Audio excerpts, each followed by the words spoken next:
Tiffany here. Thanks so much for joining me. If you're new, welcome. If not, welcome back. Today, this video is going to be in conjunction with my last video. This is going to be just a little bit more in-depth flip through of our 7th grade curriculum for this past school year. So that will include Principles of Mathematics, The World Story 2, Fix It Grammar, the 3rd book, and as well as an IEW themed writing book. So I hope you enjoy. If you have any other questions or want to know any more information, please comment down below. I'll be happy to answer any questions. If you're not subscribed, please do so. That would be awesome. And hit that bell notification so that you will be notified whenever I post new videos. Thanks so much for watching. Okay, so I'm going to do just a quick flip through so that you guys can get a better look at the curriculum. So this is Principles of Mathematics, Book 1. So you'll see here it's 1.1. So this was the first section that they had to read. Like this. So like the second lesson was pretty long. So some of them are short, some of them are long. It just really varies. It goes into ratios and proportions. Let's see. There's like conversion methods. Let's see. Shapes. Let's see. Okay, so we'll look here. Introduction and place value, operations, algorithms and problem solving, mental math and more operations, multi-digit multiplication and division, fractions and factoring, more with fractions, decimals, ratios and proportions, percents, negative numbers. You can't see, it says sets down there.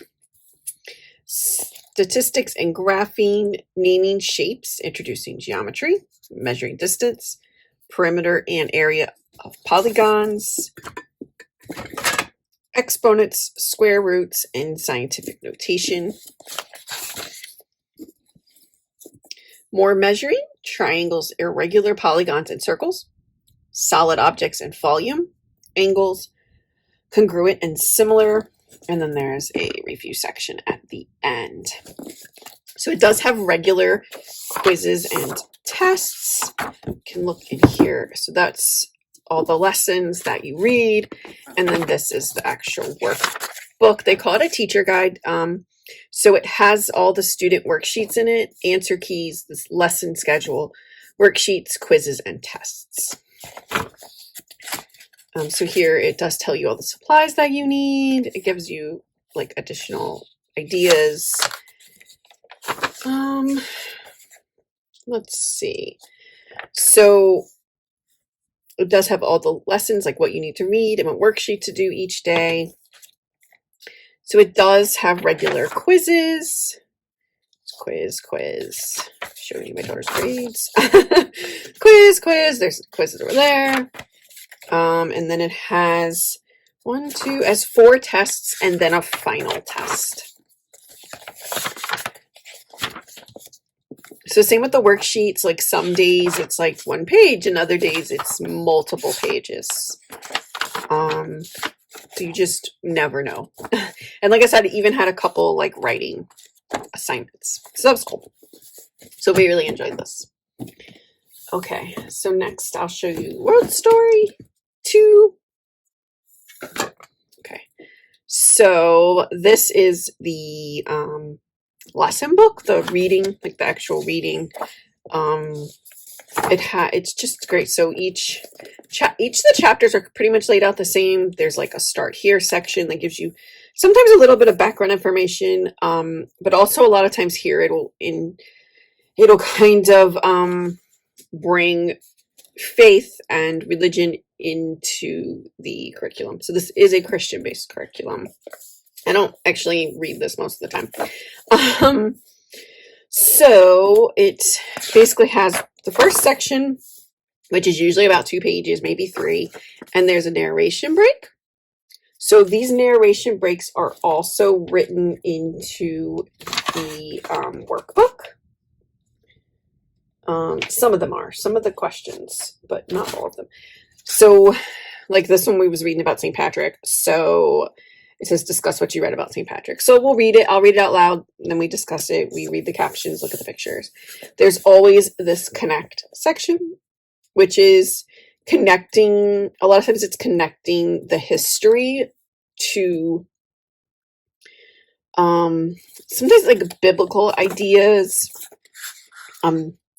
Or sometimes it will connect it to more modern things that are happening or other things that have happened at the same time. So it just depends, but that was kind of cool, just like extra information. So then there's another like reading section with another narration break. Let's see. That's, yeah. But like I said, lots of pictures. So these are like real pictures. Some paintings or drawings sometimes. There's always a map activity. So this is exactly what is in the workbook. It doesn't have the picture of the map, but it will have these exact questions. The analyze question and the connect question are in the workbook. So the reason this isn't done is because she didn't write in here. Most of this we did orally, and if there was any like drawing activities, like here, she was supposed to make a comic strip about Justinian and Theodora. And so I just had her do that on paper. I do plan to use this with my youngest at some point. And because we did most of the questions orally, it didn't make sense for her to only write on some pages. Like just, so it just didn't make sense. So some of the timelines, we would just talk about it and do it orally, or sometimes I would have her draw it out on paper in a notebook, and then answer the questions. So yeah, so then there's always a church history section in each chapter. And then at the end of each chapter, there is a whole 2-page layout with photos or paintings or whatever it is, with captions. So each chapter is laid out the same way. So this is one of the chapters we just did. This is about Vikings. I learned a lot from this that I didn't know, and I think that's really cool. Oh, so this was all about Normandy.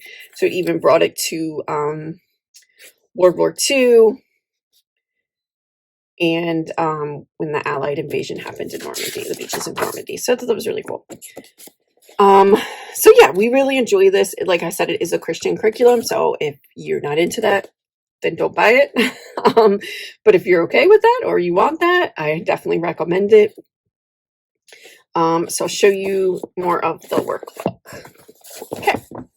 So again, so at the beginning of each chapter, it tells you what you're going to need, what your objectives are. These are the narration prompts that are in the book. Then there's usually like a written narration prompt. So sometimes I would have my daughter write this. Sometimes we would just talk about it. It does have like a vocabulary question thing. It's like, so basically if you come across any words that you don't know, they want you to write it down, look it up, write the definition. So a lot of times my daughter, while I'm reading, she would stop and be like, well, what does that mean? Or I've heard that word before. What exactly does it mean? Yeah, so then there's like questions to answer. And again, we did most of these orally. These are the map questions. And then usually there are some other types of activities, drawing activities,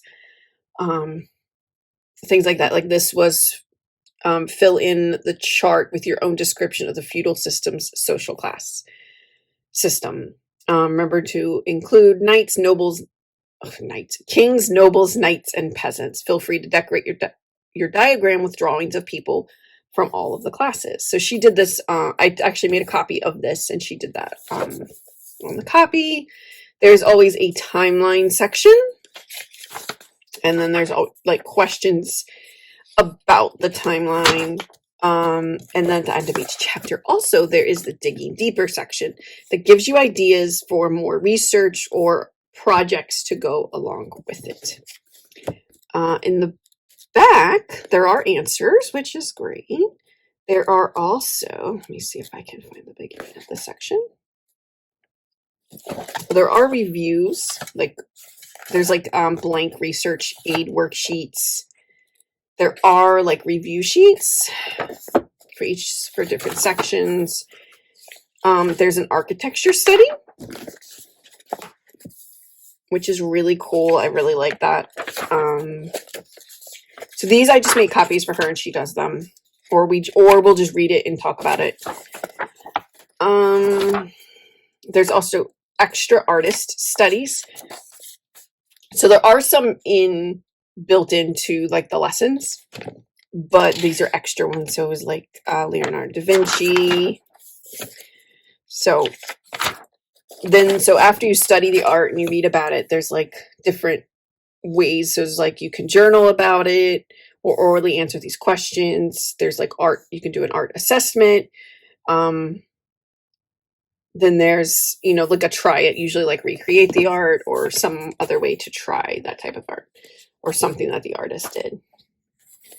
There's also a bunch of craft suggestions. It's like this one has a build your own castle. These are for a timeline.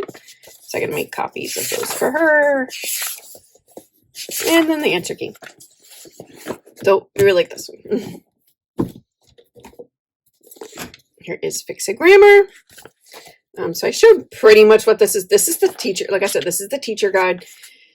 The student guide will only have, it'll at the very top, it'll tell the student what they're looking for that week, like what they're going to be marking. But it'll only have the 4 sentences. So it'll say day 1 and have this sentence. Day 2, have that sentence. Day 3 and day 4. It's only a 4-day-a-week program. So that's all the student one has. So the teachers, which I find very helpful, is you get the correct markings, what they're supposed to be marking, the definition of their vocabulary word. Oh, so this also, I don't think I said this, this also has a vocabulary word every day.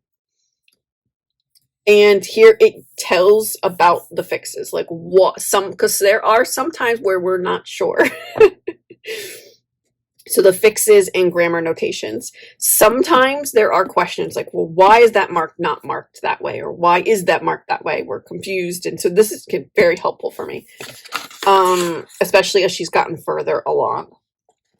So it definitely has a lot. So if you're like, oh, I don't know about grammar, this tells you a lot of what you need to know. So then,